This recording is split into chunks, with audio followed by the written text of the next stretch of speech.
Bom, fala pessoal, vamos resolver agora o exercício 4. Tá? No exercício 4 ele fala o seguinte: um anel semicircular de raio R tem densidade linear lambda.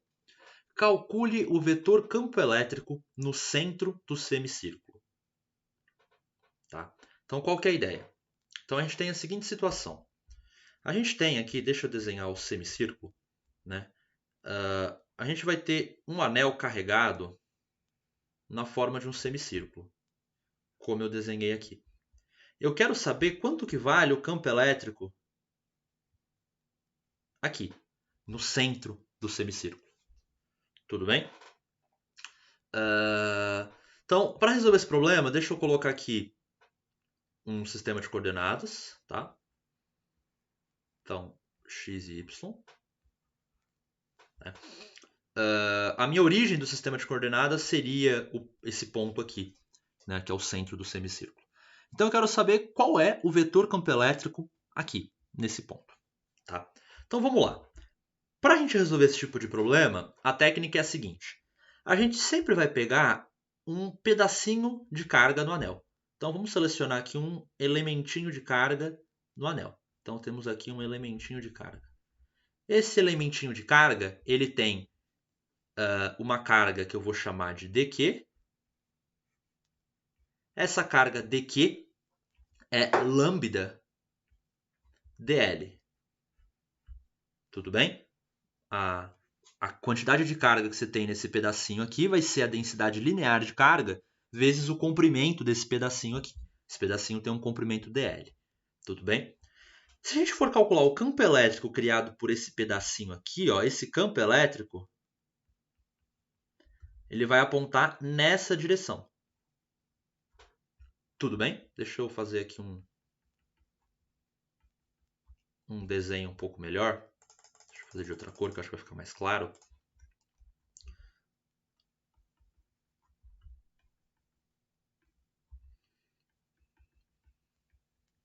Então a gente considera esse pedacinho de carga, esse elemento de carga, né, e vê o campo elétrico que esse elemento de carga cria o campo elétrico produzido por esse elemento de carga no ponto que a gente quer analisar, que é esse ponto aqui. Tá? Então, vamos lá. Vou chamar esse ângulo aqui de θ. Tudo bem? Eu vou chamar esse ângulo aqui de θ. Tá? Eu acho que vocês conseguem perceber que o dl ele pode ser escrito como lambda. O dl ele pode ser escrito como r dθ. Tudo bem? Posso escrever o comprimento infinitesimal de arco como sendo raio vezes o comprimento infinitesimal de ângulo dθ. Tá? Então, essa é a carga dQ produzida, essa é a carga desse elemento, e vamos analisar o campo elétrico produzido por essa carga nesse ponto. Eu vou chamar esse campo de dE. Tudo bem? dE é o campo elétrico infinitesimal produzido pelo elemento de carga dQ no ponto de observação. Certo? Então eu quero saber qual é esse campo. Bom, esse campo ele vai ser simplesmente o campo, né? Que vai ser a K vezes a carga que está criando o campo, dQ, deixa eu escrever aqui, dQ, dividido pela distância do elemento de carga até o ponto de observação, que é R ao quadrado. Né? E aí, como eu estou escrevendo isso vetorialmente, eu preciso de escrever através do versor, né? Preciso ter esse versor aqui. Eu acho que vocês conseguem perceber com facilidade que esse versor aqui, ó, da direção desse campo, ele vai ser menos cosseno de θ na direção x, menos seno de θ na direção y. Tudo bem? Porque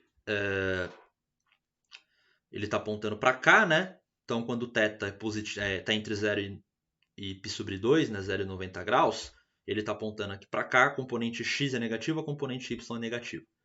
Tudo bem? Bom, então essa é a expressão.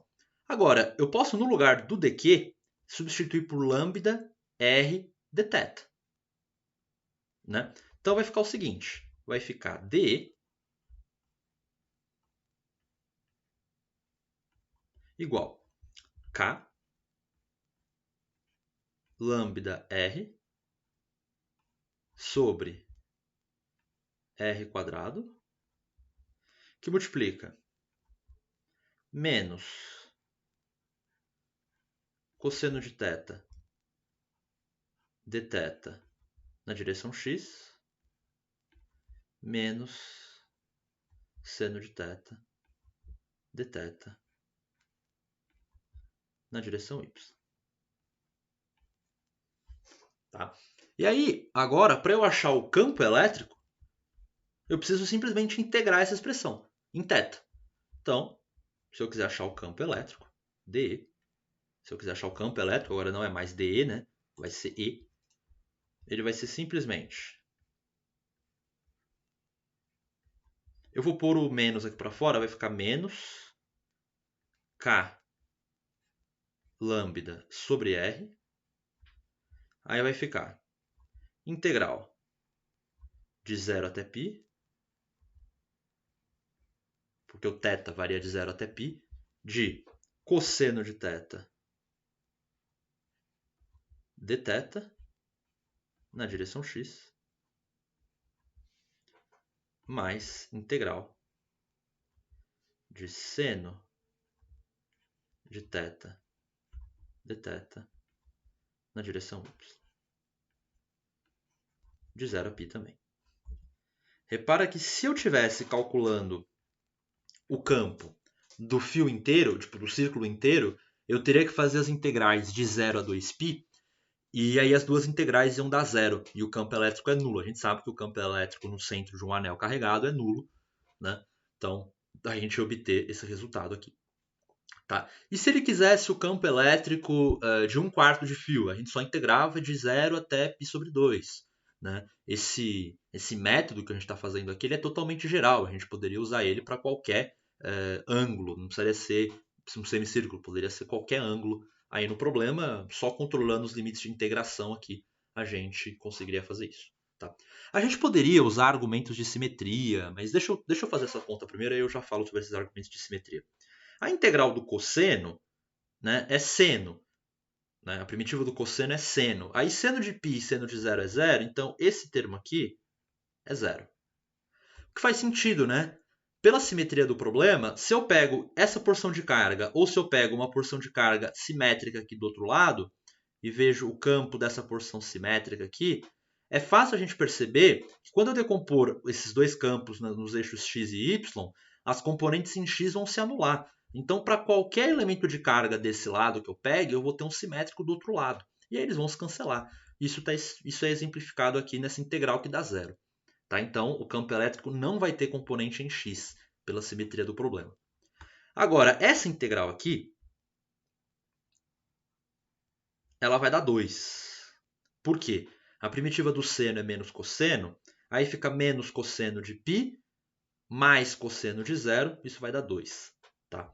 Isso significa que o campo elétrico resultante ele é menos 2 K lambda sobre R Y chapéu. E aí, se a gente lembrar que K pode ser escrito como 1 sobre 4πε0, a gente consegue tirar que o campo elétrico pode ser escrito como, campo elétrico no centro do semicírculo, pode ser escrito como menos lambda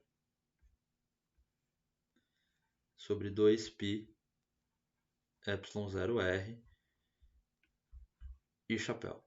Ou se a gente só se interessar pelo módulo do campo elétrico, se a gente esquecer o vetor, esquecer a direção, ele vai ser simplesmente lambda sobre 2π ε0r. Então essa é a expressão do campo elétrico no centro do semicírculo. Tá? Mas a moral da história que eu queria passar aqui, gente, é essa. Tá? Vocês precisam saber fazer esse tipo de conta. Tá? Então a ideia básica é a seguinte: como é um problema de distribuição linear, vocês vão pegar um pedacinho do fio, do anel, né? E vocês vão falar que esse pedacinho tem uma quantidade de carga infinitesimal dq. Essa quantidade de carga infinitesimal dq vocês vão converter para lambda dl, onde dl é o elemento de comprimento, e aí a gente faz uma integral de comprimento aqui. A gente troca uma integral em volume ou uma integral em área por uma integral em comprimento, porque isso aqui é um problema que tem uma simetria do tipo linear, vamos dizer assim. Né? Então, a gente escreve o elemento de carga dq como sendo lambda dl, né? Escreve o campo elétrico produzido por esse elemento genérico dq aqui. Então, a gente tem o campo elétrico D produzido por esse elemento de carga dq, que está aqui. Né? A gente escreve essa expressão, aí substitui o dq em termos de variáveis que a gente consiga integrar, né? E aí a gente integra. Tudo bem? E aí, se vocês explorarem a simetria do problema, a gente poderia ter percebido de cara que para todo elemento dq desse lado eu vou ter um simétrico desse lado, de modo que as componentes na direção x vão se anular. E aí eu poderia ter colocado um fator 2 aqui, ó, e ter integrado só de 0 até π sobre 2, porque tudo que eu faço de 0 a π sobre 2 repete depois de π sobre 2 até π. A gente poderia ter usado esses argumentos de simetria para simplificar um pouco as integrais. Mas eu quis fazer da forma mais geral possível para vocês entenderem bem as principais passagens. Tá? De novo, se vocês tiverem alguma dificuldade em entender isso aqui direitinho, vocês têm o meu contato, vocês podem me procurar que eu posso explicar isso melhor para vocês no privado. Beleza?